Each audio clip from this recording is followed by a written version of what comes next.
Hi guys, Samantha from Jessama Tutorials here, and today I'm going to show you what to do with these colourful leftovers. Now, these leftovers are basically hidden magic leftovers. Some of you will probably recognise that technique. I have taught it on my channel before, and so we have a bunch of different bits and pieces here that we are going to use.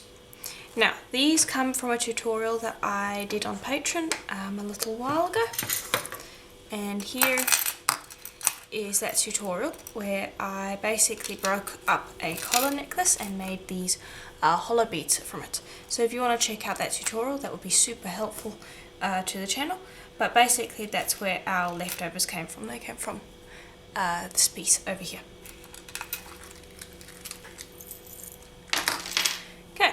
So we've got a few different bits and pieces. We've got basically the cane ends over here, the offcuts from our mukumegano, and then an actual slab that we could use for mukumegano. So there's a few different things that I want to do. So for this one, what I would like to do is kind of create a cane from it. So I want to just take it, and I'm just busy squaring it up, making sure that it's as symmetrical as I can get it, just by pinching these ends, like so. Then take a blade, and this is just supposed to give you some ideas for any leftovers that you happen to have. And what I'm going to do is I'm going to cut it in half, and I am going to stack that, and I just want to have a look at what I'm stacking. Now I don't want a mirror image, so I'm probably going to swap that around.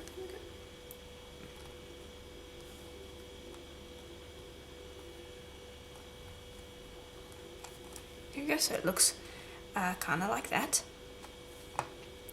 Now I don't want it to be a really long cane like this, so what I'm going to do now that I have made it a bit thicker is I'm going to start pressing on these ends to try and squish it into more of a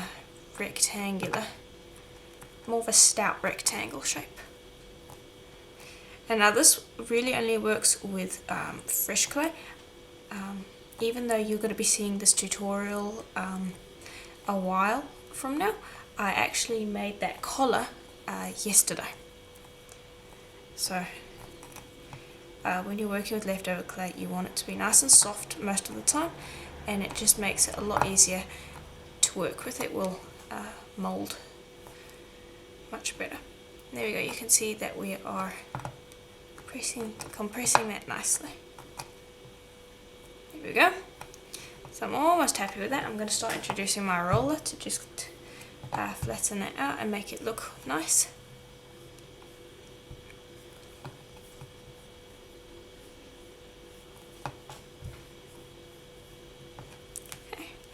There we go, we're going to have like a semi cane here. And I might actually stack it one more time if I can. So if you see what I'm doing here, I'm using the roller and I'm actually reducing it. I am making this longer.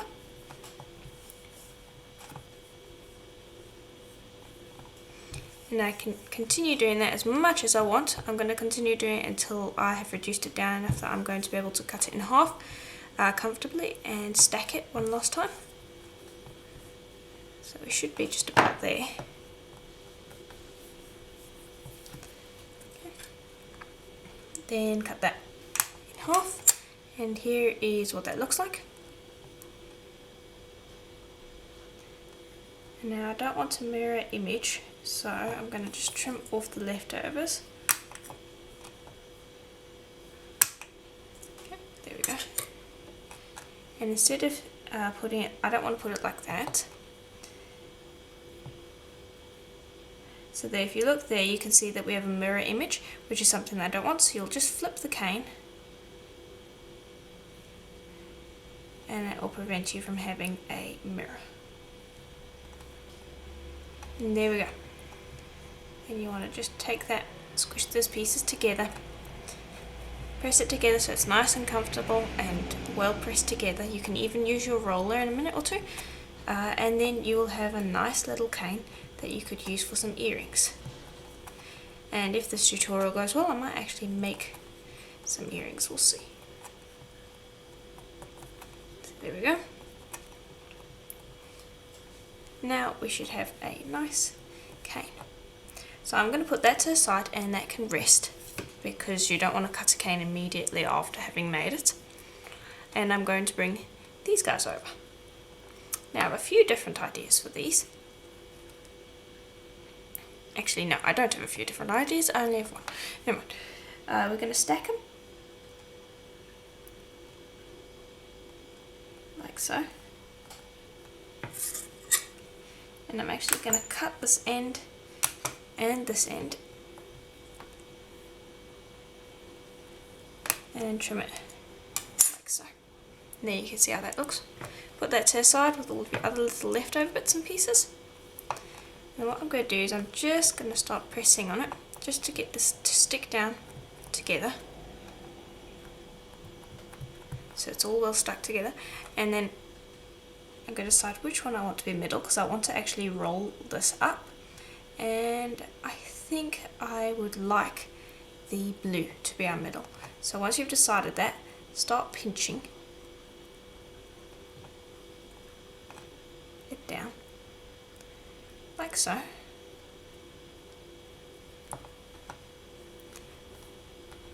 And just taper it, and this will just make our rolling a lot easier. So just taper that section. You can use your fingers to do that. I wouldn't use your roller. I find that your fingers are a much more controlled way of doing it, but you can use your roller if you want to.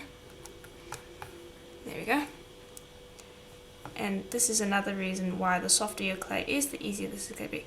Now because this is quite thick, we have to just move it very slowly, especially in the beginning. Like very slowly, just getting it to roll over. Just coaxing it into that position. And then I'm just going to start rolling up. And you're just going to be making little wiggle movements, and that will coax it into rolling, hopefully without cracking, because that's what we're trying to avoid. There we go. Okay, and then this end I'm just going to pinch up as well. And just squish that into a light taper.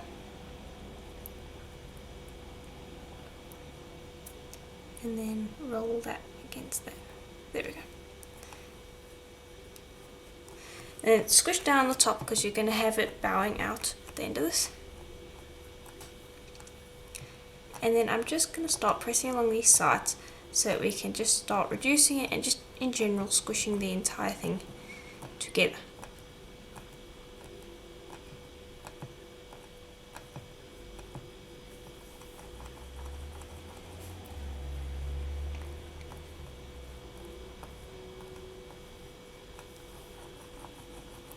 And you can see it moves pretty quickly, and this is mostly because it's nice and fresh. Now the leftovers that I'm working with here are Kato, and you can see how nicely it works, but you can use any leftovers you want from just about any brand that is a good brand essentially. Okay, now I am going to cut that, and you can see how pretty that looks, and from leftovers too. There you go. So you can see that would match quite nicely with this cane, and this is rested enough that I could just take a small slice from each side just to clean it up. And there we go, you can see how nice that would be. And you could just continue creating slices essentially, and you could create an entire slab like that, and then you could create a piece out of it. So they're two really cute looking canes. Now we have just a bunch of leftover bits and pieces left over from that. So these ones I want to leave. Those are the little ball ends, the bullseye cane ends. And these ones, let's see what we're going to do with these. Let's create a marble out of them. So I want to cut them into more manageable pieces. And so cutting them into pieces like this will help, because I don't want to marble it in such a way that we're going to really be blending it. I want it to be a very choppy marble in so many words.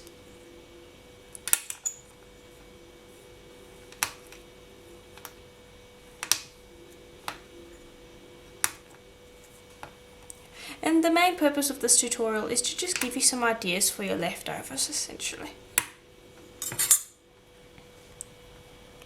Alright, so now all we're going to do is we're going to take this, and if there are any spots where it's like a big chunk of black like there, I'm going to deliberately pop some other pieces on top of that so that it doesn't have a big black spot.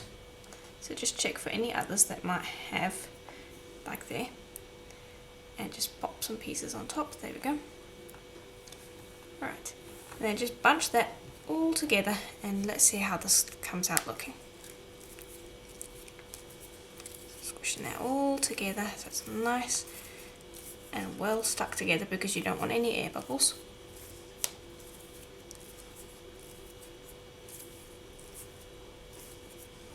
Okay. Then I'm going to roll this.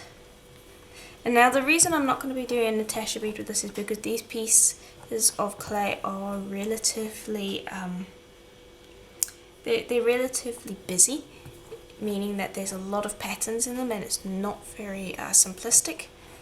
And they're slices rather than canes, and Natasha beads really work well when they're a bunch of canes. But when you have a bunch of different bits and pieces like this, I find that it doesn't tend to work all that well as a Natasha bead. So what I'm going to do is instead, I don't think you can call this a marble actually, is I've just stuck them all together essentially, pressing this down into a rectangle. I'm trying to get it into a nice square shape on either end. So I'll use my roller to do that. And now the main purpose is not really so much to reduce it, it is just more to square up these ends. So we have a nice corner.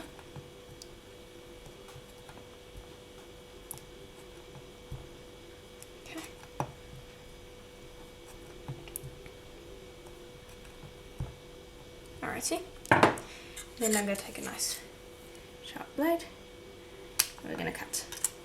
And there we go, you can just see we have a bunch of little bits and pieces, and that actually would make quite a nice looking Natasha bead, come to think of it.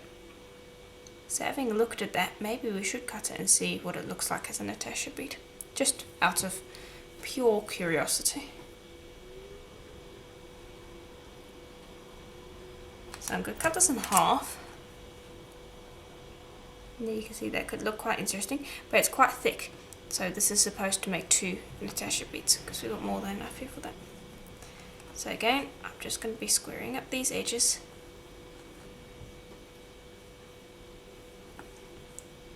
Okay. Stick that down onto the tile. And taking a flexible blade, and I'm just going to cut this straight down.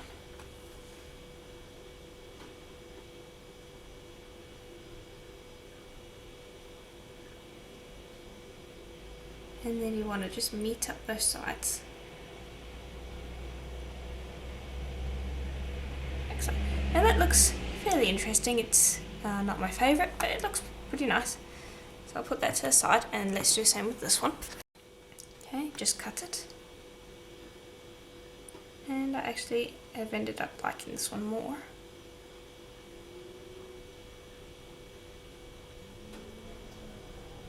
There we go. So yeah, they actually did end up creating some fairly nice Natasha beads. They're not my favourite, but they look pretty good. So put those to the side with the other ones. And now we are going to work with these ones. Now these ones I kind of want to assemble a cane as well. So just take them, and I'm just separating them all because there's a bunch of them here. And all I want to do, I'm going to take them and I'm just going to lay them down like so. Then I'm going to take another one of the same, and they need to all be the same length. Okay. So if you need to roll them to reduce it down to get a different size length, do that. And I'm just going to squish them onto each other.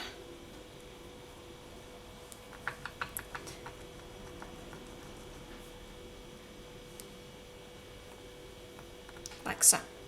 And I'll just continue doing that with all of them so that we create a long cane, like so. Okay, and there we go. There, that's what we have. Now what I want to do is I just want to press that together into a cane.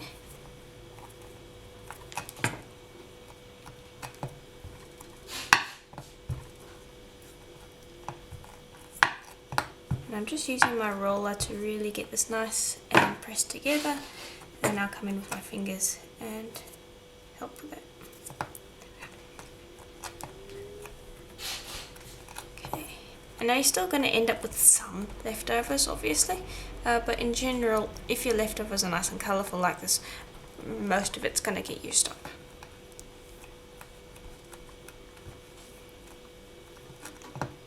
Alrighty. So that looks good enough. Take a cut. And there you can see how that looks. Just gonna trim off this end as well. You can see that looks slightly different because, well, these are bullseye cane ends rather than, you know, main pieces. Okay, now the question is, do I want to try and achieve a mirror look, or do I want to go with a general all over appearance? I think I want to go with a general kind of cobblestone effect. Because the mirror, if it's not perfect, makes it look off. And so I generally, if I'm not working with proper cane pieces rather than cane ends, I don't try to go for a mirror effect. Okay, and there we go.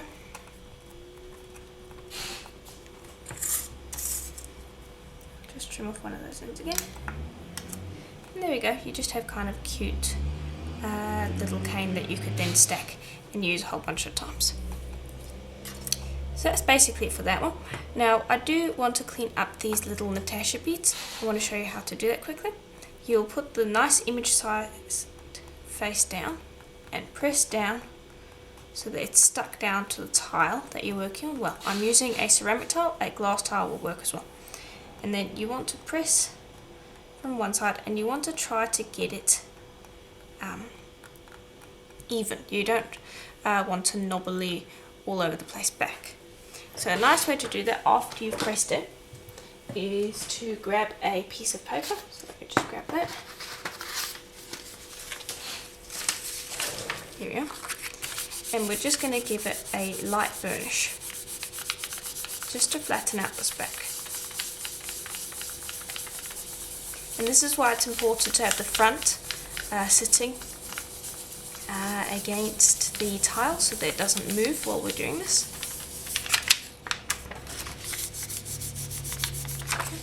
And there we go.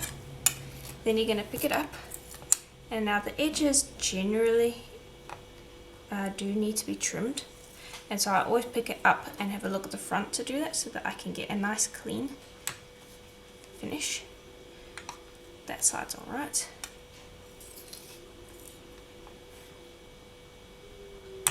And I trim away as little as I possibly can. There we go. And then that looks much tidier now. When in fact, if you look at this one now and you can see the backs there, it's much better, and now you can go with a cutter or something like that and cut out your Natasha bead. And now from the front, also you want to take a piece of paper and very gently burnish. This is just to smooth out any lines. Do not press too hard because you will distort it. This is just to smooth out any imperfections so that when you do cut it out or do something with it, you have a nice smooth piece of clay, one without any seams in it. There we go, and you can see that really did not distort it much. And you shouldn't be able to see seams in it. So I'll repeat that with this one quickly. And there we go. That is basically what we have created from the leftovers. Now we do have some leftovers left, and that's basically these ones over here, and you could bundle those up and try and make another Natasha bead if you wanted. You're always going to have some leftovers. Of course, when you actually use this and put this into a project, you're again going to end up with some leftovers, and after a while they do become unusable and you have to end up making scrap clay from it. But give these techniques a try, and a lot of the time you can salvage a lot of your leftover clay, especially if it's really colourful and the colours aren't blended together a lot.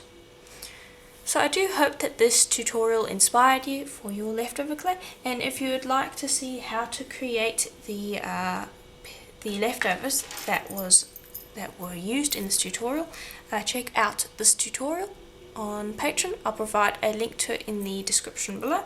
The techniques that you learn in this tutorial are, of course, how to create this hidden magic mukumegane, and also how to create a hollow necklace and cut it into pieces to create a necklace. So do check that out, as that will be super helpful to me, and you'll be able to create all of these little pieces as well. And as always, I will see you in the next tutorial. Bye for now.